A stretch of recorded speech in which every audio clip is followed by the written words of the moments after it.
전에는 우리가 루터를 보았었고, 이제 지난주부터는 정확하게 지지난주였는데 이제 츠빙글리에 대한 이야기를 잠시 함께 나누었습니다.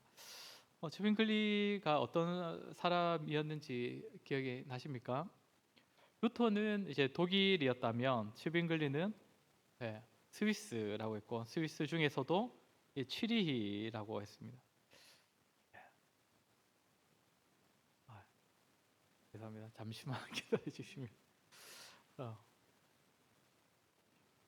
예, 됐습니다.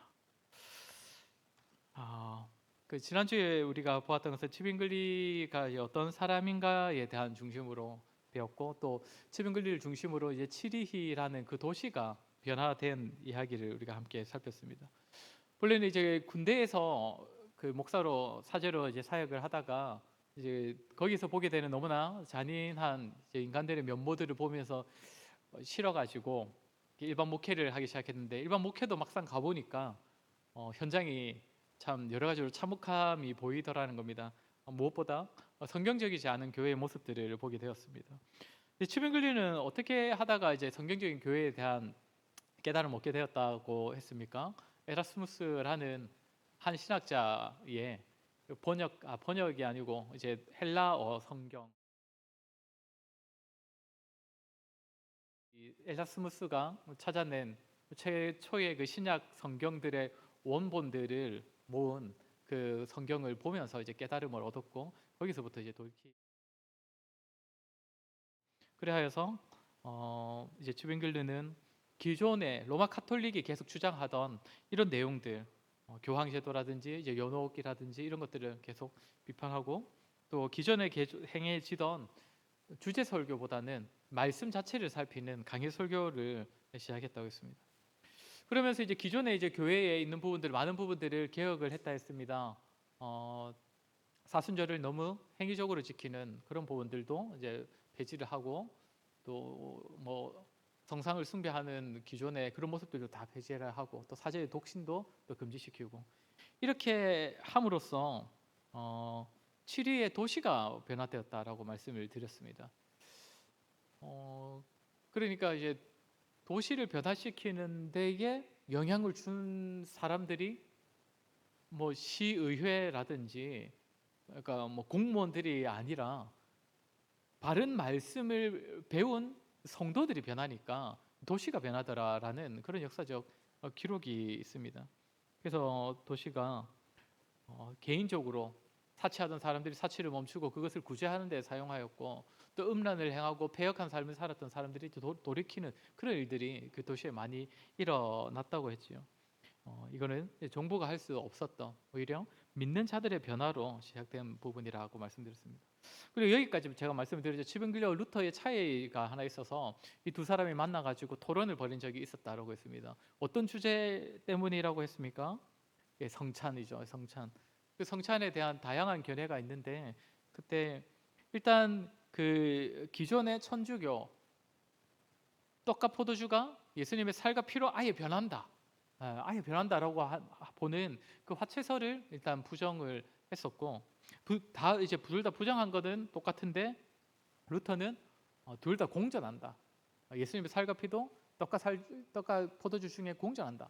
이렇게 그 이제 로마 천주교의 입장을 이제 뒤집은 것이고, 그다음에 츠빙글리는 그게 아니다.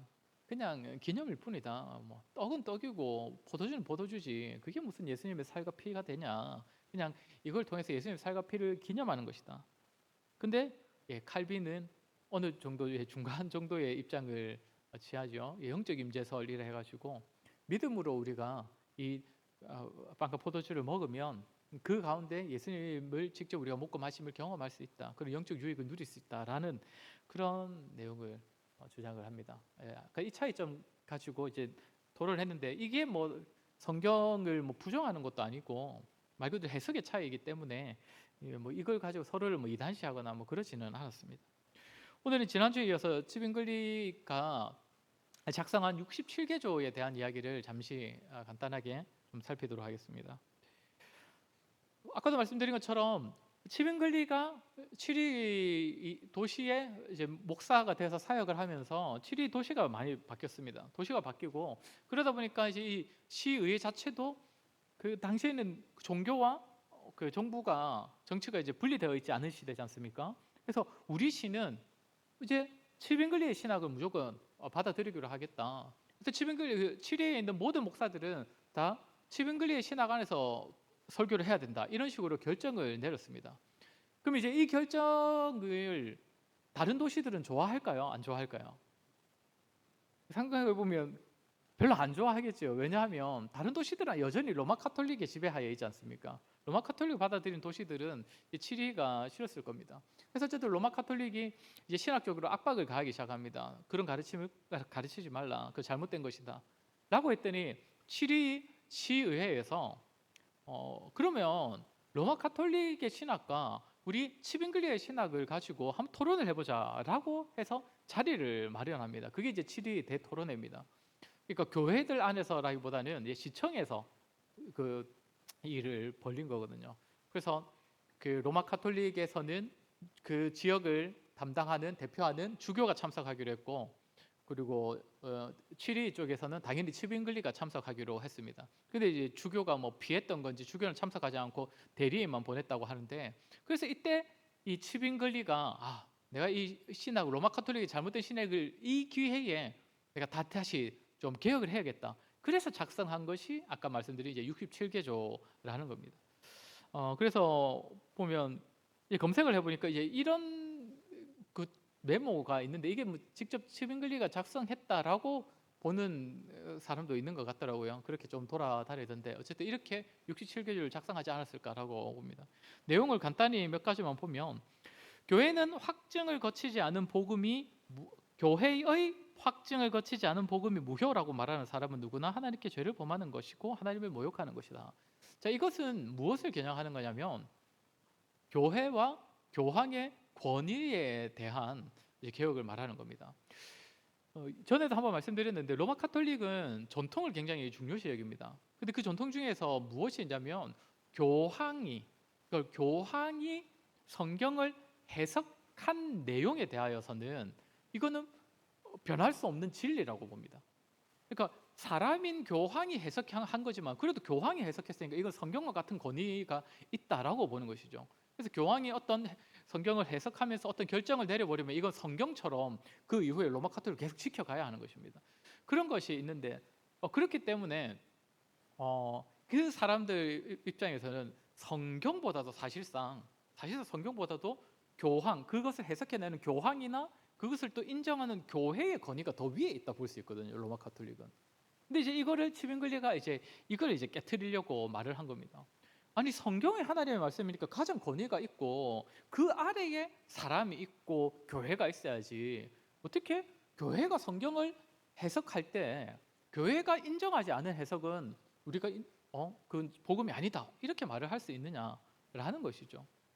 그래서 오늘날에도 해석의 차이는 분명 교단들마다도 있고 사람들마다도 다 있는데 해석의 차이는 우리가 어느 정도 인정할 수 있습니다. 그래서 사람마다 잘못 해석할 수도 있다는 거 인정할 수 있는데 그렇다고 해서 사람에게 검증을 받아야 마치 사람이 정하여야 그것이 이제 성경이 진리가 되는 것처럼 그렇게 보아서는 안 된다라는 것이 이제 1번 가장 먼저 치빙글리가 얘기했던 부분입니다. 또 보면 그리스도는 유일하시고 영원하신 최고의 사제시다. 그러므로 스스로 최고의 사제라고 하는 사람은 그리스도의 영광과 권능에 반대하여 이를 내던지는 자이다. 이것도 이제 교황의 권위와 관련된 부분입니다. 이 당시에 로마 카톨릭은 당연히 교황이 최고의 사제다라고 했습니다. 그것은 그냥 단지 그 사람들 안에서의 계급의 차이 정도가 아니라 영적인 권위의 차이로도 당연히 볼 수 있다라고 그렇게 이야기를 하거든요. 그래서 이제 이거는 지금 좀 이따 또 보게 되겠지만 사제들 중에서도 뭐 최고의 사제가 있고 좀 덜한 사제가 있다라고 이렇게 보는기도 하고 또 이건 이제 더 큰 문제는 지금도 예수님 못지않은 그런 역할을 하는 사제가 필요하다라고 보는 거거든요. 그래서 지금도 계속 이 다음의 내용에도 보겠지만 현재도 우리가 지금 하나님께 끊임없이 제사를 드린다라고 여기기 때문에 로마 가톨릭은, 그럼 이 제사가 좀 더 하나님께 효력 있는 제사가 드려지기 위해서는 좀 더 권위 있는 사제가 필요한 것이고, 그래서 현존하는 최고의 권위는, 최고의 그 사제는 당연히 교황이다, 이런 식으로 보거든요. 그래서 이 다음 내용도 보시면, 자신을 희생으로 드린 그리스도는 모든 믿는 자들의 죄를 위해 드린 영원토록 확실하고 확고한 희생이시다. 따라서 미사는 희생이 아니라 희생의 기념물이며 하나님이 우리에게 주신 구원의 보증일 뿐이다. 그러니까 그 사람들이 오늘 우리 그 기독교를 치면 이제 미사가 예배지 않습니까? 근데 그 미사를 통해서 지금도 하나님께 제사를 드린다고 보거든요, 로마 가톨릭은. 그럼 제사를 드리기 위해서 누가 필요한 겁니까? 당연히 제사장이 필요한 것이죠. 그러니까 사제가 그 역할을 해줘야 된다는 것입니다. 그러니까 앞에서 본 것처럼 좀 더 권위 있고 좀 더 효과적인 제사를 드릴 수 있는 어떤 그 탁월한 사제가 따로 있다라고 보는 것이고, 그리고 어쨌든 지금도 우리가 계속 희생 제사를 드리는 것이다, 이렇게 보는데, 이건 잘못된 것이죠. 왜 그렇습니까? 우리가 히브리서에서 본 것처럼 예수님께서 드리신 제사는 단번에 드려진 제사이고, 모든 그 단번에 드린 제사로 하나님께서 요구하시는 모든 것을 만족시키신 제사거든요. 그런데 지금도 미사가 희생 제사인 것처럼 여긴다면, 그 2000년 전에 예수님께서 직접 십자가에 달려 돌아가시면서 드려진 그 제사는 뭔가 부족함이 있는 것이다라고 보는 것이기 때문에 그것은 성경적이지 못한 것입니다. 우리도 가끔 그 예배를 약간 비유적으로 말하면서 제사라는 표현을 쓰기도 합니다, 가끔씩. 그리고 제단이라는 표현도 사용을 할 때가 있습니다. 그런데 엄밀히 따졌을 때 지금 우리의 예배는 제사가 아니고, 그렇기 때문에 우리가 제단을 쌓아드리는 그 시간이 아닙니다. 그 우리에게 필요한 제사, 제단은 2000년 전에 예수 그리스도의 십자가가 끝입니다. 지금은 말 그대로 그냥 예배입니다. 예배는 예배라고 지칭하는 게 좀 더 정확한 것이죠. 근데 그 우리는 비유적으로만 제사, 제단이라는 말을 사용하지만 로마 가톨릭은 지금도 제사와 제단이라는 것이 필요하다라고 보는 겁니다. 그리고 하나님께서 허락하셨거나 금하지 않으신 모든 것은 옳은 것이다. 그러므로 결혼은 모든 인간에게 허락되었다. 이건 어떤 걸 얘기하려고 하는 거겠습니까? 사제의 독신은 성경적이지 않다라는 이야기를 하기 위함 아니겠습니까? 츠빙글리도 결혼을 했다고 말씀을 드렸습니다. 루터와 츠빙글리가의 그 개혁을 한마디로 정리를 한다면, 뭐 이거는 신학자들마다 좀 나뉘긴 하지만 한마디로 한다면 이렇게 이야기를 하더라고요. 성경에서 금하지 않은 모든 것은 해도 된다. 성경에서 딱히 금하지 않은 것은 가능하다. 근데 이제 칼빈의 개혁을 또 한마디로 정의를 하면 이렇게 이야기를 합니다. 성경에서 말하지 않은 것은 하면 안 된다. 비슷하게 들리지만 어떤 게 좀 더 좁은 의미인 것 같습니까? 좀 더 날카롭고 좀 더 좁은 것 같습니까? 다시 말씀드리겠습니다. 루터와 츠윙글리는 금하지 않은 이상 해도 된다. 칼빈은 말하지 않은 이상 하면 안 된다. 어떤 게 더 좁은 것 같아 보이십니까? 중요한 건 아니죠, 맞아요. 중요한 건 아닌데, 칼빈은 좀 더 좁아 보이죠. 범위적으로 보면 맞죠. 말하지 않은 것은 하면 안 된다, 이렇게 보니까. 근데 이제 이게 뭐 너무 심각하게 우리가 구분 지을 필요는 없는 건데, 둘 다 이제 사제의 독신은 잘못됐다, 사제도 결혼해도 된다는 걸 다 인정을 하거든요. 근데 둘 다 같은 결론을 내릴 수 있습니다. 지금 말한 것처럼 츠빙글리나 루터는 성경에서 금하지 않았기 때문에, 사제의 결혼을 금하지 않았기 때문에 사제도 결혼해도 된다라는 결론을 내린 거지 않습니까? 루터와 츠빙글리는. 그럼 칼빈은 어떻게 결론을 내릴까요? 성경에서 말하지 않은 것은 하면 안 된다라고 했으니까 이걸 이제 독신에 초점을 맞추겠죠. 사제는 독신해야 된다, 사제는 무조건 독신이어야 된다라고 말하지 않았기 때문에, 말하지 않았기 때문에 사제의 독신을 주장하면 안 된다라고 칼빈은 결론에 이르겠죠. 그래서 어쨌든 이 사람들이 이제 그 성경의 개혁을 이런 원리 안에서 말하면서 대표적으로 내세운 게 사실 사제의 결혼이었습니다. 결혼. 그리고 성서에서는 연옥에 대해서 말하고 있지 않다. 이걸 루터와 똑같은 결론을 내린 거죠. 루터도 성경에서 말하지가 않고 있는데 왜 연옥을 우리가 주장해야 하느냐. 츠빙글리도 동의했습니다. 근데 이 연옥이라는 것이 성경적이지 않기 때문에 연옥 개념이 없어져야 어떤 것들이 다 또 그 교회 안에서 사라지겠습니까? 대표적인 게 이제 면벌부가 사라지겠죠. 면벌부가. 왜냐하면 그 로마 카톨릭에서 중요하게 여기는 개념이 지금도 있는 개념입니다. 대사 개념이 대사. 제가 전에 한 번씩 말씀드렸는데 대사는 뭐냐면 연옥에서 해결되어야 하는 그 벌을 이제 깎아주는 개념. 그러니까 좀 이렇게 감소시키는 개념. 그거 이제 대사라고 합니다. 그래서 전대사가 있고 부분 대사가 있는데 전대사는 아예 이거 어떤 것 통해서 한 방에 다 연옥에서 갚아야 되는 그 죗값을 다 갚아주는 거고 이제 부분 대사는 조금씩 조금씩. 그러니까 면벌부는 사실상 부분 대사였거든요. 전에 제가 십자군 전쟁 이야기하면서 말씀드렸던 게 십자군에 많은 병사들을 모집할 수 있었던 이유가 교황이 이번에 십자군에 참석하는 모든 사람들은 다 전대사를 허락할 것이다라고 얘기를 했거든요. 그러니까 십자군에 내가 참가만 하면 난 연옥에 떨어질 일이 없구나 이렇게 보니까 전부 다 이제 참가를 했던 거거든요. 어쨌든 이 연옥이라는 개념 자체가 탁 없어져 버리면 대사 자체도 필요가 없는 것이죠. 대사가 필요 없으면 면벌부를 팔 수가 없는 것입니다. 그러니까 사실상 이 연옥 개념 자체를 건드리는 게 굉장히 필요한데 츠빙글리, 루터도 마찬가지고 이 연옥을 잘못됐다고 주장을 했던 것입니다. 그래서 이제 그 토론을 해봤는데 사실 잽이 안 되거든요. 츠빙글리와 저쪽에서는 주교도 아니고 주교의 대리인이 와가지고 하는데 한마디도 못하고 있으니까 시의회는 그러면 우리는 다시 한번 츠빙글리의 신학만을 우리는 인정하겠다라고 치리가 딱 몫을 박습니다. 그 이후에 어떤 일이 일어날까요? 다른 도시들이 가만히 있겠습니까? 루터 경우에도 그때 말씀드렸죠. 다 같이 모여가지고 독일 안에 있는 다 이제 귀족들이 모여가지고 결정을 할 때 19명의 귀족만이 루터 편을 들고 150명 정도의 귀족은 다 반대를 했다고 하죠. 근데 이제 이 사람들이 끝까지 루터 편이 되어 주었던 것인데 이때도 마찬가지입니다. 치리가 이렇게 못을 박았지만 나머지 도시들이 치리를 향하여서 다 공격을 하기 시작합니다. 그래서 벌어진 전투가 카펠 전쟁, 카펠 전투라는 전투입니다. 그러니까 치리히 대 나머지 도시들입니다. 이렇게 싸움이 일어난 것이고 이거는 이제 츠빙글리의 신학이 이제 그 시발점이 되었던 것이죠. 그래서 공교롭게도 이 카펠 전투에 츠빙글리도 참전을 했다가 츠빙글리가 여기서 이제 죽임을 당하게 됩니다.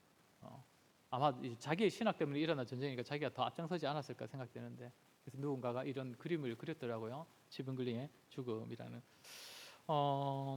마지막으로 짧게 하나만 더 볼 것은 루터 때도 제가 말씀드렸던 부분이 있었는데 루터의 종교개혁을 굉장히 많은 사람들이 반겼지만 그 중에서는 너무 극단적으로 나간 사람들이 있었다라고 말씀을 드렸습니다. 그래서 이 사람들이 나중에 농민 전쟁 일으키고 했지 않습니까?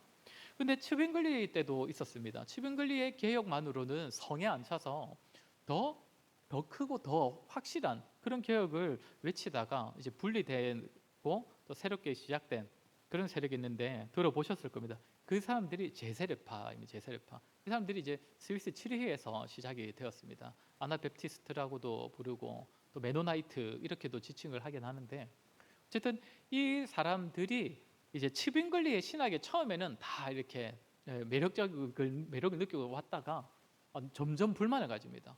왜냐하면 아까도 본 것처럼 츠빙글리는 그 시대에 좀 시와 굉장히 가까웠거든요. 시의회와 가까워가지고 때로는 개혁을 하는 데 있어서 좀 눈치를 볼 때도 있고 그랬는데 제세례파들 입장에서는 너무 이게 불만인 겁니다. 아니 개혁을 하려면 확실하게 해야지 왜 어중간하게 미지근하게 하느냐.